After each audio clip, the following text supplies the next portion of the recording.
Okay, so here's part 2, and it's very important that before you start performing this glitch, you play through Dodongo's cavern enough to A, get bombs, and B, open up this guy's mouth right here. Now you'll see that I have the Hylian shield. Well, although it's not necessary, I like having it because later on in the run, there's a part where if you get hit and your Deku shield catches flame and burns, the game will crash because the sprite for that is not in that area. Okay. Those guys, I hate those freaking keys. Now you're just working your way through the dungeon right here.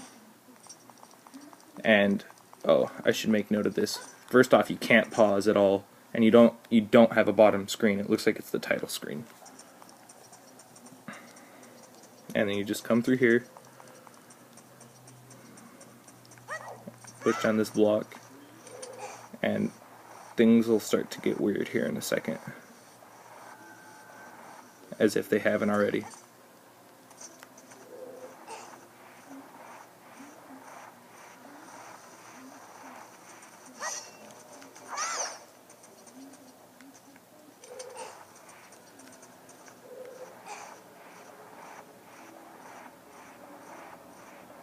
Where's that keys? I know it's coming for me.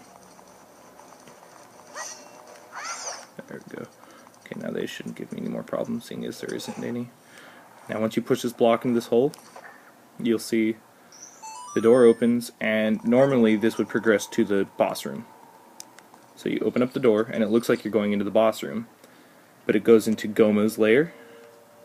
As you have beaten her, you just go back through this door, and it looks like you're going back into the other room. But now you're inside Ganon's castle.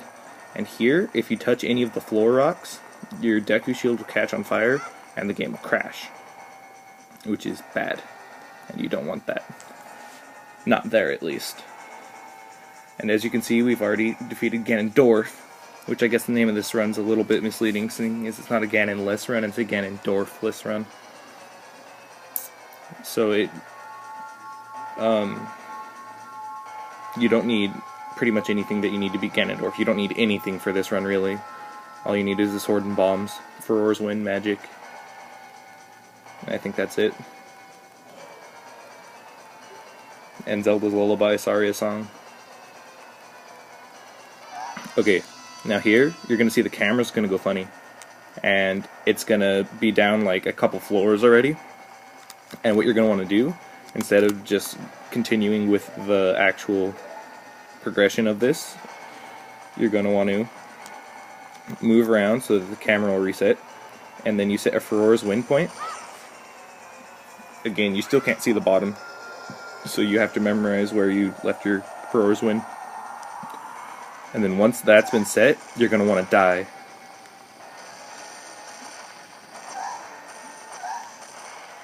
Okay, I shouldn't have too much more health left.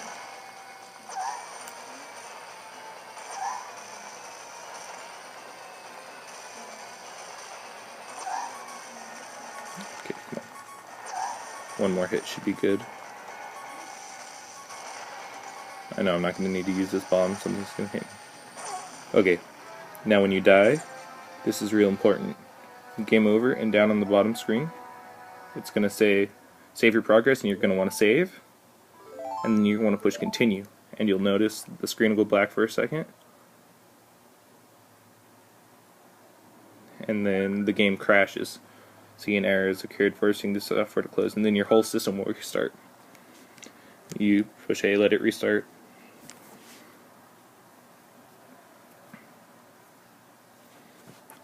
And then you start up Ocarina of Time again.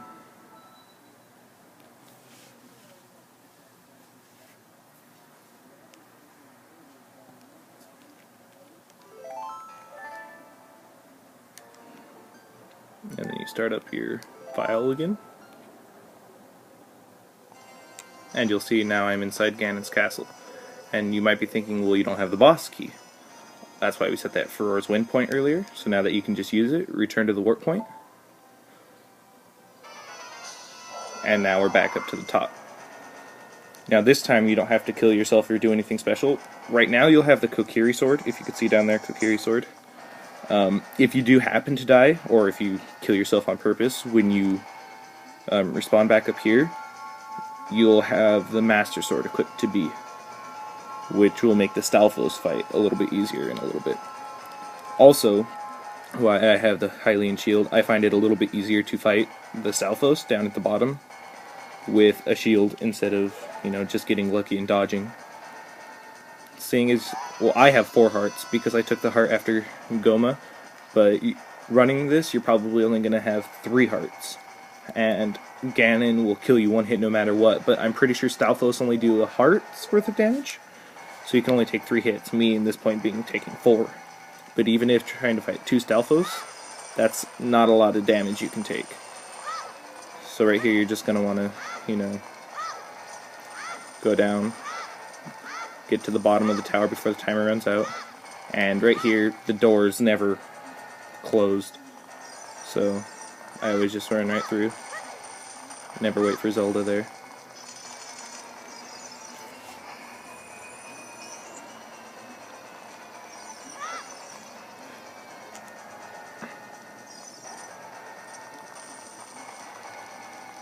See, I never understood why Zelda never has to jump there. She just has magical powers that lets her walk over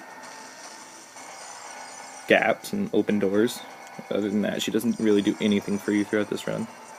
See, any of these rocks, if you would have had the Deku Shield, and you would have touched them, your Deku Shield would have burned, but seeing as the programmers never intended you to be a child here, they never added the sprite of a burning Deku Shield, and the game will try and load that, and in trying to do so, it can't, and the game will crash.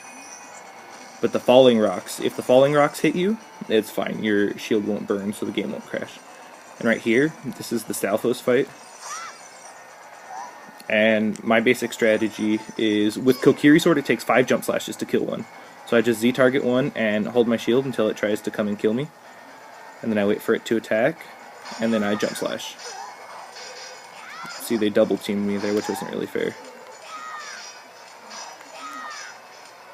So I've got 2 in on this guy. I think that's 4. Okay, where's the other one? There he is. Nope, the other one, the other one, the other one, the other one, god damn it. There we go. Now this guy should... God damn it, I have to stop getting hit by that rock. Maybe I should stop jumping into it, huh?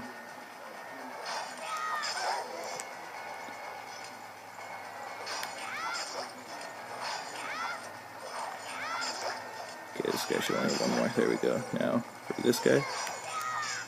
Come on.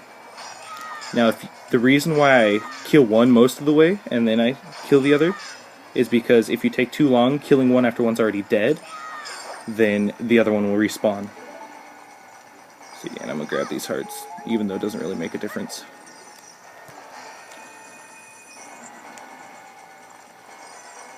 You just progress through here. There's only like maybe 5 minutes left, if that.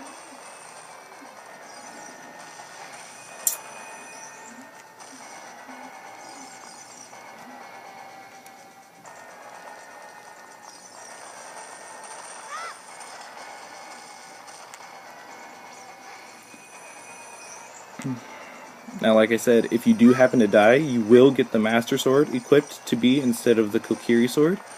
And in doing so, the Stalfos fight, they can only handle 3 jump slashes. So if you're using the strategy of killing one most away than the other, then you only want to jump slash twice, kill the other one, then kill the first one. Okay, good. Usually that redead gives me some problems and will freeze me, even though it only wastes like 3 to 4 seconds.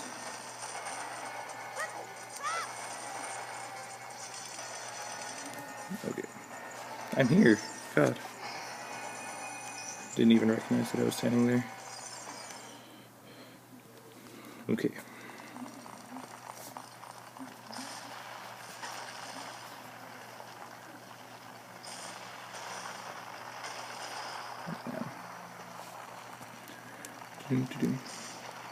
Right now, after the tower falls and you go and investigate the pile of debris and Ganondorf pops out, Ganon will knock the Master Sword out of your hand, quote-unquote Master Sword, and it'll actually give you the Master Sword. It'll write it into your inventory, but seeing as you're a child, you can't equip it. And it'll unequip all of the swords any of the swords that you had equipped at the time. So as soon as you regain control, you're going to want to go into your gear menu and then reset the Kokiri sword.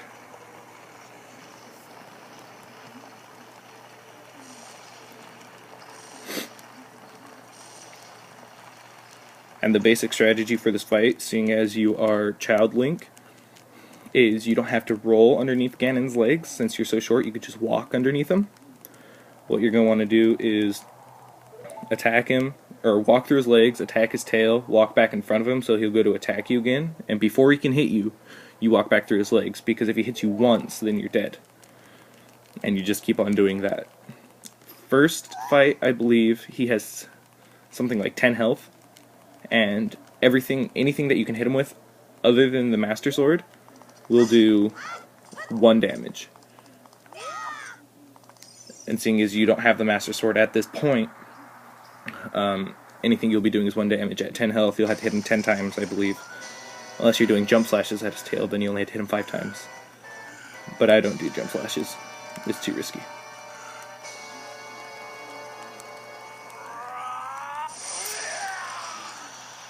And then once you are done with the first phase, you'll go and pick up the Master Sword, and it'll auto-equip it, so you'll have Master Sword as Child Link. Right here, as soon as he's going to attack 1, 2, 3, and you're going to block with your Master Sword that you don't have. And then I'll go into my gear menu as fast as I can.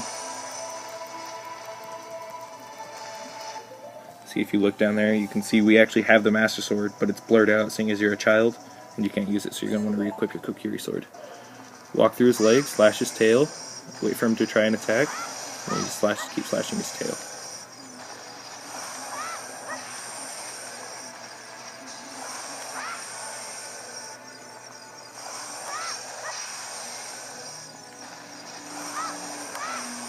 Like I said, this should take about 10 times, I think.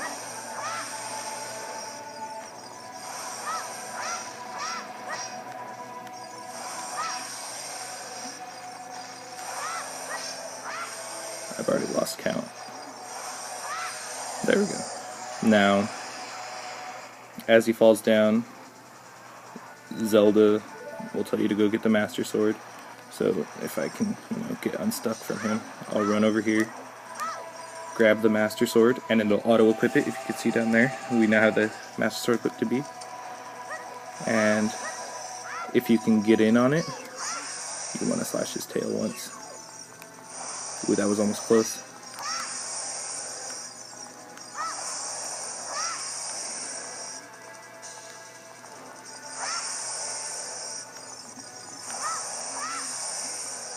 And this should take about 6 or 7 slashes, I think.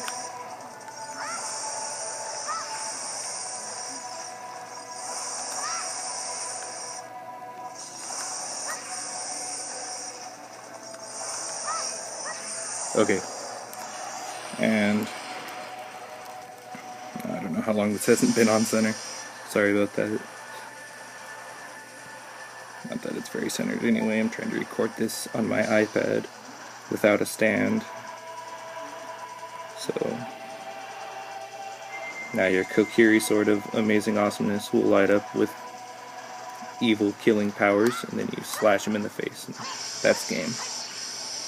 You've just beaten the game as Child Link without having to do any of the temples, actually. I think this run I went and I got the Spiritual Stone of the Forest because I wasn't very good at the forest escapes, but now that I have the forest escape down, you don't even have to beat the first dungeon.